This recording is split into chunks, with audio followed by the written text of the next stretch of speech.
Ah, les années 90, on aurait tous rêvé de pouvoir retourner dans ces années idylliques. Attends, imagine, tu rentres dans ta voiture, tu allumes la radio, tu tombes sur Nirvana, Biggie, Radiohead, tu regardes par la fenêtre, tu vois quoi? Tu vois un cinéma. Tu dis bah vas-y, je vais y aller. Et là, à la tête d'affiche, il y a quoi? Terminator 2, Matrix, Fight Club, ou même encore Titanic. Mais les années 90, c'est aussi autre chose. C'est aussi un contexte particulier. C'est la naissance d'Internet, le World Wide Web. C'est aussi la guerre du Golfe. Et en parlant de géopolitique, comment ne pas citer la chute de l'URSS, qui aura redéfini complètement la géopolitique mondiale. C'est aussi la naissance de l'euro, avec l'accord Maastricht, la fin du franc. Pour faire simple, les années 90, c'est un point de bascule. Il y a aussi des côtés moins reluisants aux années 90. Certaines opérations de la CIA. Et ça, on en parlera juste après.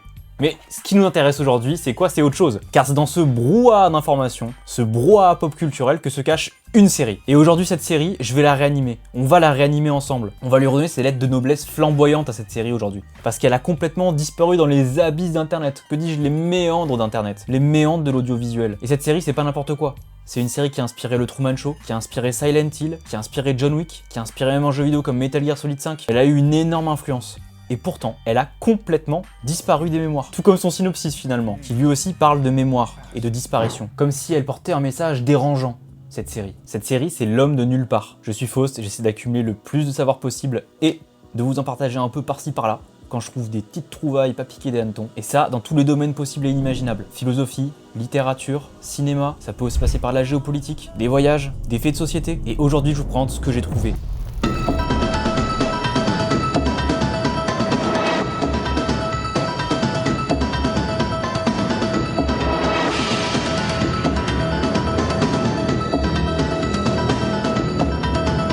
Alors, L'homme de nulle part, c'est quoi? C'est une série qui a été écrite par Lawrence Herzog et dont les deux premiers pilotes ont été réalisés par pas n'importe qui, par Tobe Hooper. Alors, Tobe Hooper, c'est qui ce mec? Ce mec, c'est le réal de Massacre à la tronçonneuse, de 69, donc c'est pas n'importe qui. En tout, la série, elle compte 25 épisodes. Faut savoir que, si vous lancez dans le visionnage, pas mal de ces épisodes sont des stand-alone. Et alors, de quoi elle parle cette fameuse série? C'est l'histoire de Thomas Veil. Thomas, dans la vie, il est photographe à succès. Il est marié à une femme qui est magnifique, il a une grande maison qui est évidemment splendide, et il prépare une exposition photographique pour faire voir les résultats de son travail. Que dis-je? Son opus magnus. Et son opus magnus, c'est quoi? C'est une série de photographies prises dans l'Amérique du Sud qui représente des soldats et des horreurs de la guerre. Notamment l'une des photos. Cette photo, son nom c'est Hidden Agenda, l'agenda secret, que dans la série on traduira par l'envers du décor. Et pour fêter le succès de sa représentation, qui se passe merveilleusement bien, les gens viennent, sont contents, boivent des petits verres de champ. Il décide après d'aller au restaurant avec sa femme, un restaurant italien parce qu'il a des bons goûts. Bon après voilà, il a envie d'aller pisser, il va aux chiottes, fume une petite clope. Le problème c'est que quand il revient des chiottes, sa femme elle a disparu. Il se demande qu'est-ce qui se passe, il va voir le serveur qu'il connaît bien, et le serveur lui dit mais attends mais je te connais pas non plus toi en fait t'es qui, qu'est-ce que tu fous là? Et il se fait donc virer manu militari du resto. Et c'est complètement désemparé sur le parking du restaurant qu'il se rend compte que sa voiture a aussi disparu. Sa femme disparaît, sa voiture disparaît, et donc il est obligé de marcher tranquillement pour retourner chez lui alors que c'est la nuit noire et qu'il y a masse de flotte, et surtout de l'orage, pour retourner chez lui quoi. Et là il arrive devant chez lui, toque à la porte, coup de théâtre, sa femme ne le reconnaît pas. Son chien ne le reconnaît pas et lui aboie dessus. Et comble de l'horreur, sa femme est remariée à un autre mec. Elle s'est remariée. Et ce gars avec qui elle s'est remariée, elle lui ressemble comme deux gouttes d'eau. Donc il est obligé de partir de chez lui. Il essaie d'aller en ATM pour récupérer un peu de blé. Ses comptes ont été gelés. La carte ne marche pas. C'est là qu'il comprend que sa vie a été complètement effacée. Il n'existe plus. Et ça, c'est une mystérieuse organisation qui est derrière tout ça. Bon, ça c'est le synopsis de base. Je pourrais commencer à étayer plus, mais je préfère vous garder la surprise. Je vais évidemment continuer l'analyse, mais on va rentrer dans une zone spoiler. Je vous invite à aller voir la série ou pas si vous en foutez un peu. Faut savoir qu'elle est disponible sur YouTube gratuitement et en 720p. Donc c'est assez rare. C'est une série qui est de bonne qualité, mais c'est comme un film, c'est comme un Terminator 2. C'est-à-dire que c'est une œuvre d'art qui n'est pas un produit de consommation comme une série Netflix peut l'être actuellement. C'est-à-dire qu'il y a une intrigue, que tout ne vous sera pas révélé instantanément. On n'essaie pas de vous brosser dans le sens du poil. Les indices, ils vont être mis au compte-gouttes. Donc vous ne vous attendez pas à avoir la vérité au bout de 3 épisodes. Et il y a une vraie paranoïa qui va s'installer pour savoir si est-ce que il rêve, est-ce que il est devenu complètement taré, est-ce qu'il était complètement taré depuis le début, est-ce que c'est vraiment un complot gouvernemental, et plein d'autres hypothèses. Et ça, c'est qu'à la fin qu'on le saura vraiment. Bon, maintenant, passons à l'analyse de la série. Et cette analyse, elle se découpera en 3 points. Premièrement, la série, elle parle de l'identité et de la mémoire. Deuxièmement, la série peut y voir une analyse théologique. Et surtout, sur un 3e point, une analyse politique. Politique parce que elle parle de l'état profond, mais aussi de certaines des pires opérations que le monde ait connues, notamment MK Ultra, réalisée par la CIA. Comme dit plus tôt Thomas Veil, il a pris une photo, l'agenda secret. Cet agenda secret, il possède des négatifs.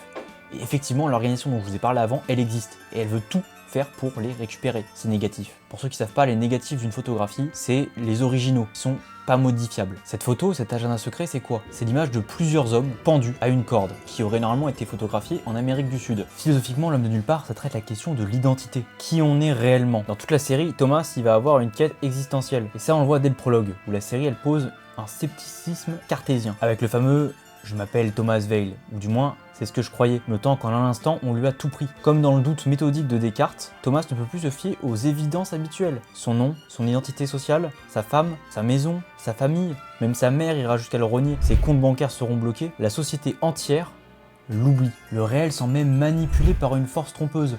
Le fameux malin génie. Sa seule certitude, elle reste alors dans son monde intérieur, dans sa conscience. Cogito ergo sum, je pense donc je suis. La seule chose dont il peut être sûr, c'est qu'il est vivant. Son identité, elle est donc complètement remise en question, et même au sens orwellien du terme. C'est une non-personne. Thomas, il doit alors trouver en lui-même la preuve de la définition de son être. Comme Meursault dans l'étranger de Camus, Thomas, c'est un homme quelconque, c'est un nobody qui est envoyé dans une situation qui est, elle, complètement folle. Et il va donc subir le fameux absurde. Il ne comprend pas pourquoi il continue de chercher la vérité, mais il sait que c'est la seule chose qui le relie encore à qui il est peut-être vraiment et qui l'absout de la folie. Il lui incombe de forger lui-même le propre sens de sa vie. Et c'est pour ça qu'il livre d'ailleurs jamais les négatifs à l'organisation, parce que c'est l'ultime revendication de sa liberté individuelle et de qui il est vraiment. D'ailleurs, pour continuer sur Camus, quelle meilleure représentation de Thomas Veil que le mythe de Sisyphe. Thomas Veil, c'est un véritable Sisyphe qui continue sans cesse, après épisode, à chercher à se battre contre les moulins, contre le vent, un vrai Don Quichotte. L'organisation a plus de moyens que lui, plus de pouvoir, des fonds financiers inépuisables, des oreilles partout, des yeux partout, et pourtant il continue de se battre, et il continue de chercher la vérité. Alors même que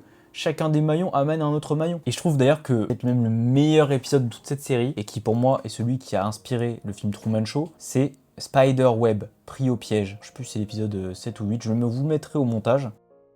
C'est un épisode assez particulier où Tom, il est tranquille et il se rend compte qu'en fait, on est en train de faire une série de sa vie. L'organisation est en train de faire une série à la télé, qui est visible partout dans le pays, de sa vie. Alors au début, ça commence avec des épisodes qui reproduisent son passé, puis la série avance en même temps que l'épisode avance, et en fait, les scénaristes de la série arrivent à anticiper ce qu'il va faire à l'avance. Et ça vient poser la question du déterminisme. Est-ce que Thomas Veil peut-il vraiment être libre de ses actions? Thomas Veil suit-il un script? A-t-il complètement été reprogrammé mentalement et se rend-il plus compte vraiment de qui il est et surtout de ce qu'il fait? L'organisation le tient tel comme une petite marionnette qu'on manipule. Quand une personne est motivée, quand une personne veut quelque chose par tous les moyens, quel que soit le prix, ses réactions sont prévisibles. C'est ça votre principal problème. Et vous, votre principal problème, c'est de croire que vous pouvez prendre tout le monde dans votre piège. En tout cas, un maximum de monde. Chacun est libre de faire son choix. Pas vrai?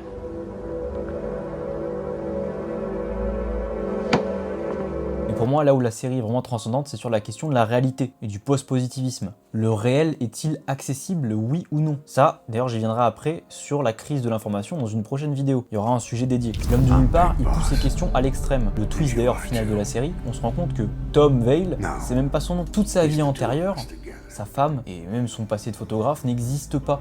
Son enfance non plus. Il a été complètement reprogrammé mentalement. Dans l'épisode conclusif, Veil il découvre qu'en fait, il fait partie d'un projet, le projet Marathon, et que son véritable nom, c'est Gemini. Il était en réalité un agent infiltré dans la fameuse organisation, envoyé par le FBI. Ainsi, tout ce que Thomas pensait être une réalité est en fait qu'un récit imposé. Ici, on peut donc voir que l'organisation, elle est un peu comme un démiurge qui déconstruit et reconstruit la réalité comme ça l'arrange. Un peu une sorte de Big Brother des temps modernes. Ça fait aussi penser un peu à l'œuvre de Kadik, avec Souvenir à vendre, qu'on a pu d'ailleurs voir au cinéma adapté en Total Recall. En fait, le doute ontologique de Thomas, il s'apparente un peu aussi à Platon et à sa caverne, qui ne voit que des ombres projetées, vagues reflets de ce qu'est la réalité à l'extérieur.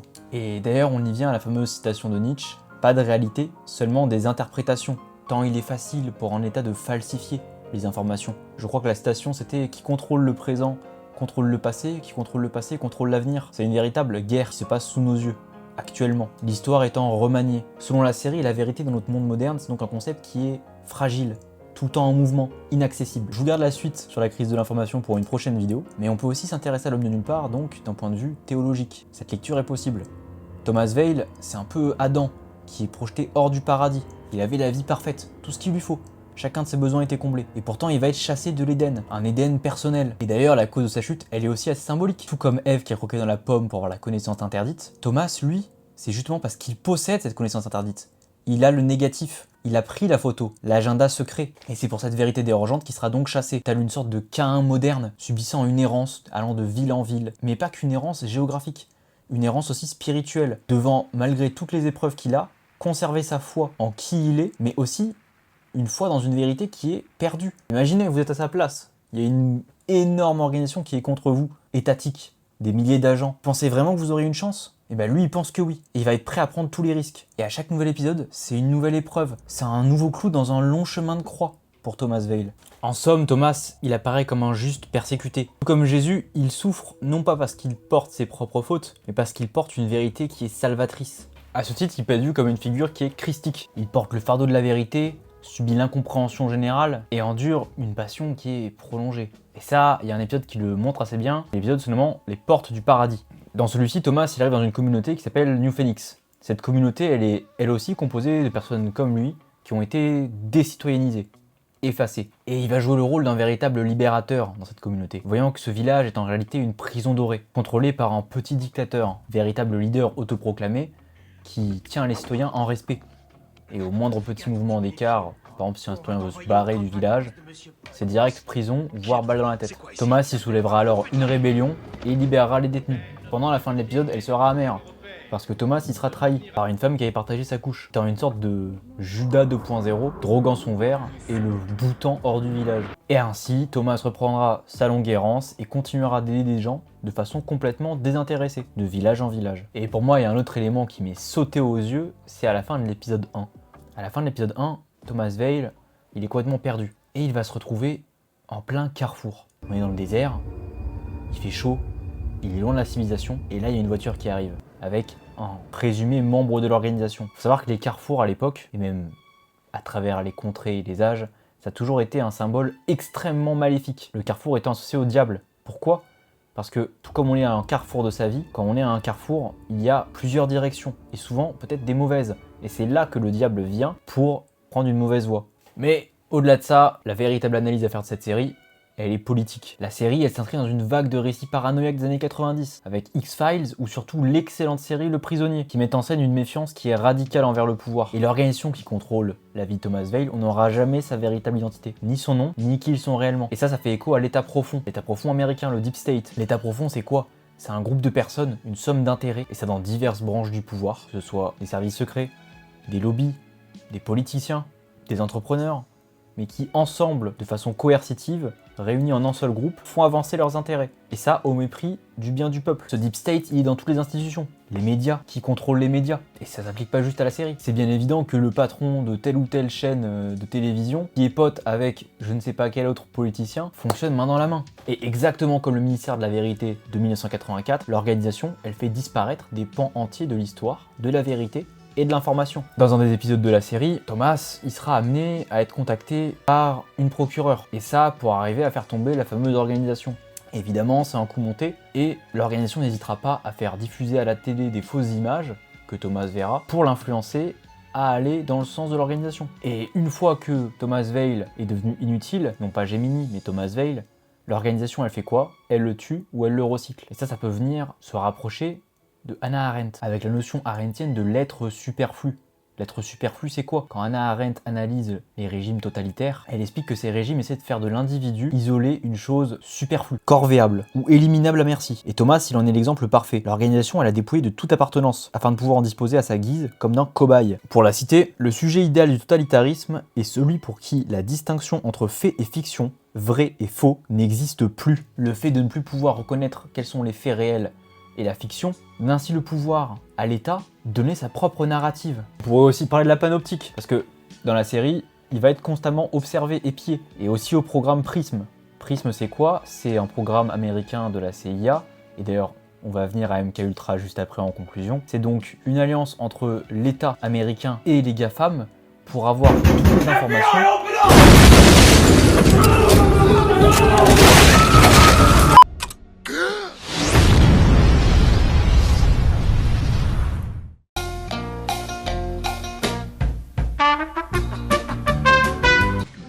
États-Unis là. On va manger un petit rips. Eh non mais franchement, par contre, c'est vraiment un sacré poulet. Hein. Oh yo yo yo yo, la petite sauce barbecue quoi.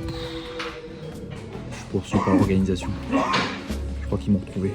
La dernière partie de l'analyse, la partie sur la CIA et surtout sur le projet MK Ultra est beaucoup trop prenante. Elle est beaucoup trop longue pour cette courte vidéo. Je dois faire profil bas, mais je sais qu'à tout moment ils peuvent me retrouver. Quand la vidéo sur la CIA et sur MK Ultra sortira, on ira jusqu'au bout du terrier du lapin blanc. On va parler d'absolument tout. Les francs-maçons, les Illuminati. Et on arrivera à faire la lumière sur toute l'organisation. Le plus de lumière, n'oublie pas de t'abonner, va checker l'Insta et surtout, regarde derrière toi quand tu marches dans la rue. En fait, ce sera absolument comme la sauce Szechuan dans Rick et Morty. C'est-à-dire qu'à chaque fois, vous direz putain, c'est quand l'épisode arrive, c'est quand on va voir la vérité sur MK Ultra. Vous l'aurez un jour. Un jour. Merde, putain, j'ai plus mes clés, fait chier. Ils vont m'attraper, je crois.